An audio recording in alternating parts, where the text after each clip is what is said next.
affiches qui montrent les beaux discours de Hollande et de Valls sur l'écologie, sur le climat, sur les terres agricoles, sur la démocratie, sur le dialogue environnemental et donc entre les beaux discours et la réalité avec le passage en force. Nous répondons résistance à ceux qui veulent.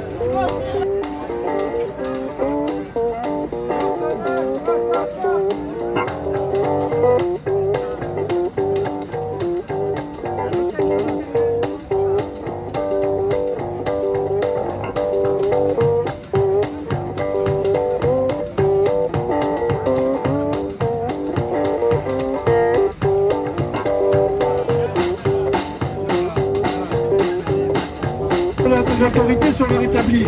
Donc même si l'aéroport ne se fait pas, il tient absolument au moins à expulser les gens qui inventent sur place des moyens de vivre autrement, et notamment les paysans qui sont là depuis longtemps, d'une part, traditionnellement qui sont expropriés, et bien entendu ces putains de zadistes qui font chier tout le monde, qui sont que des pellutes comme ils nous disent par ici, et qui polluent quoi quelque part. Donc il faut que l'ordre républicain soit rétabli à tout prix, c'est la raison d'être de la décision de la justice mercredi.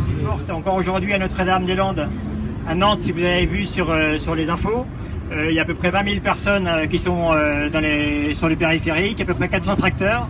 Donc c'est plus que ce que les organisateurs attendaient. S'ils veulent continuer à vouloir faire cette expulsion, il va y avoir le feu aux poudres un peu partout dans le pays. Il y aura une grosse mobilisation dans le Tarn, c'est-à-dire que les organisations qui appellent au rassemblement aujourd'hui sont celles qui étaient déjà mobilisées sur Sivins et ils savent ce que ça a donné. Les mots d'ordre qui sont lancés depuis Nantes, c'est de dire que s'il y a tentative d'expulsion, il faut occuper les routes, il faut occuper des lieux publics, etc. Donc nous, on saura jouer notre rôle dans cette situation. Il faut vraiment qu'on soit tous mobilisables et mobilisés sur ces prochaines semaines. On arrive à faire reculer le gouvernement, ce qui sera le cas. Vous savez très bien que ça va mobiliser beaucoup de gens sur les projets inutiles et on n'en manque pas. On a ici à Albi la Renaudier avec le Leroy Merlin, l'autoroute Castres-Toulouse qui démarre avec l'enquête publique qui démarre.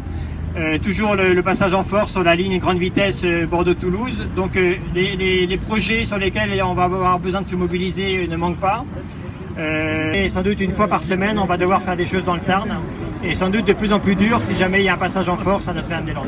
Donc merci encore et on reste motivé, le combat continue comme à Sivins. On continue pour Notre-Dame-des-Landes par solidarité.